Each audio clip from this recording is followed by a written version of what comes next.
partant du comité d'entreprise de Pichéné, où je représentais le syndicat, CFDT. Et ensuite, constatant qu'il y a énormément d'immigrés dans une entreprise qui sont candidats au retour, ça nous a étonnés, parce que sur 180 migrants dans l'usine, il y avait 54 qui sont candidats au retour. À partir de là, on les a réunis, on a discuté et on a trouvé la nécessité, on a senti la nécessité au sein du comité d'entreprise d'accompagner ces immigrés. Et parmi l'accompagnement qu'on leur a apporté pour qu'ils aient des projets réellement de retour, il est venu la création de Migration et Développement. Dès le départ, comme cette association avait été créée par des migrants, eux, leur préoccupation, c'était finalement d'apporter à leur village ce qu'ils avaient eu, ce qu'ils avaient en France, c'est-à-dire l'eau et l'électricité, principalement.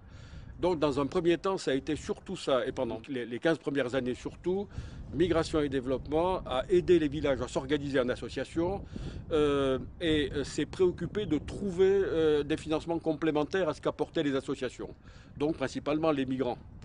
Et ils ont créé comme ça des quantités ils ont fait des quantités de réalisations, des 100 ou 120 projets d'électrification, ils ont mis l'eau potable. Mais la question qui se posait en 2000, est-ce que c'est le travail d'une association de migrants qui mobilise l'argent des migrants et l'argent des villages de faire ce que l'État devrait faire? Et donc ça a été une critique relativement forte de l'action menée précédemment. Et à partir de là, les propositions, c'était d'orienter ce développement vers autre chose. En fait, la situation, on est dans une région d'extrême pauvreté, c'est une région de flux migratoires extrêmement importants.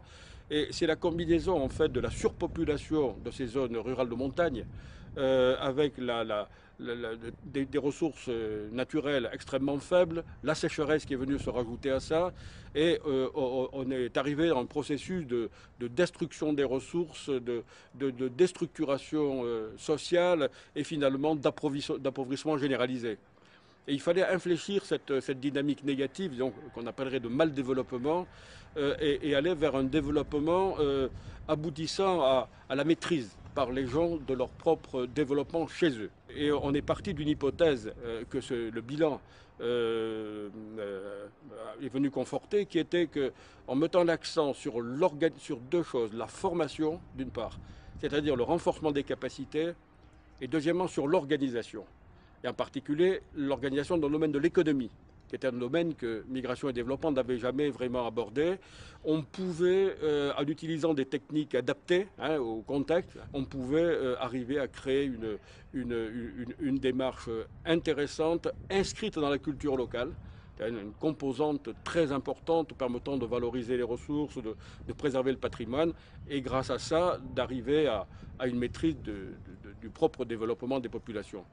Je crois que c'est la démonstration qui est faite des potentiels de développement et des opportunités de partenariat sur ces régions généralement laissées pour compte qui fait leur intérêt et leur spécificité.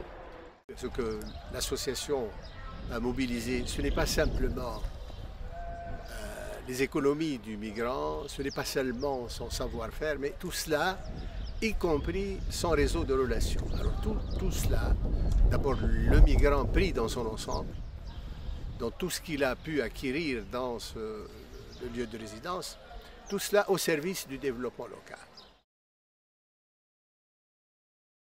Je veux juste brièvement signaler 4 leçons qu'on peut retenir de cette expérience. La première leçon, c'est l'importance de l'apprentissage. Cette association qui est née en 1986 a su s'adapter, même si à l'origine les hommes et les femmes qui la composaient n'étaient pas des agents de développement, ce n'est pas leur rôle, ce n'est pas leur fonction. Ils ont appris sur le tas en quelque sorte à forger, à se débrouiller, à tâtonner, à se tromper mais à revenir. Et comme ça, ils ont créé 3 phases que je peux schématiser globalement. Première phase, c'était un petit peu les infrastructures, et je crois là, ils ont réussi. Donc, ils ont pensé aussi à faire des activités de formation, mais surtout des activités qui génèrent des revenus pour stabiliser. Et c'est devenu un territoire, et est en train de devenir, ce n'est pas encore tout à fait le cas, mais on le sent dans certains douars, certains lieux, qu'il est devenu attractif, ne serait-ce que pour la population autochtone qui était partie, c'est-à-dire des gens qui l'ont quitté pour aller travailler. La deuxième, c'est l'importance de l'innovation. Migration et développement a transformé cette région en laboratoire de développement. Quand on voit le résultat des projets par rapport à cette dynamique qui est initiée, par rapport à un organisme qui est plus un catalyseur, un fédérateur, un coordinateur de dynamique, qui initie une dynamique de développement en permanence sur un territoire, qui est toujours à la recherche finalement d'une innovation. La troisième leçon, c'est l'importance de penser à l'idée de concertation et collaboration au sens le plus large. Migration et développement, justement, est là pour fédérer, pour amener tous les partenaires locaux à trouver ensemble une solution. Qu'est-ce que l'on choisit, comment on va développer notre territoire et comment on va travailler ensemble. Ici, tous les partenaires, que ce soit les villageois, les coopératives, les communes rurales, les élus, les financeurs, on est tous partenaires. Migration et développement, à l'instar de tous les autres, est un partenaire au milieu de tout le monde qui cherche ensemble et qui mène des projets avec les migrants, avec les villageois, avec les élus locaux, avec les coopératives. La démarche qui a été adoptée par Migration et Développement est une démarche très spécifique dans la mesure où elle se démarque par l'approche participative. Ça c'est important parce que ça permet un peu, non pas de venir avec des projets et les imposer en bas, mais de partir du bas pour arriver en haut. Et c'est un peu dans des interactions qui ont permis en définitive d'arriver à ce succès qu'on constate au niveau du bilan. Nous rejoignons l'une des principales recommandations de ces journées, c'est que le travail il est beaucoup plus efficace au niveau du territoire pour le développement local d'un territoire quand il est fait en partenariat, en collaboration avec entre tous les intervenants sur un territoire. Aujourd'hui, il ne peut plus y avoir le développement pensé uniquement par une association ou une coopérative ou une collectivité ou une administration. La réponse à la question du développement local, elle est dans la cohérence, elle est dans la mutualisation et le partenariat entre tout ce monde-là.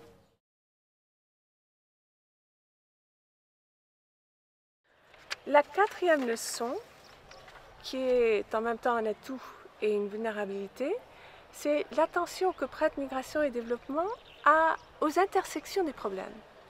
C'est-à-dire que Migration et Développement ne considère jamais un volet de développement en isolation. Il considère toujours les intersections, les nœuds entre les problèmes. Il considère en même temps la cultivation du safran et l'alphabétisation des femmes, par exemple. Il considère en même temps la provision de l'électricité et la gestion de l'eau. Ces questions sont toujours considérées de manière conjointe. Ça, c'est aussi une vulnérabilité, parce que si ces nœuds, pour une raison ou une autre, commencent à être négligés, si on ne leur prête pas la même attention qu'auparavant, ça peut être le début de la faillite des programmes qui ont eu tellement de succès pour Migration et Développement et pour le Maroc rural en général. Je signale seulement 2 points. La question de l'eau, et surtout dans l'optique du changement climatique, et la question des femmes, le droit de la femme de s'exprimer, d'agir et de déterminer son destin. Ce sont 2 points très importants. Ces 4 leçons offrent des leçons pour la communauté mondiale. Et en fait, la communauté mondiale s'est retournée vers Migration et Développement pour en tirer des leçons, pour participer à ce processus d'apprentissage.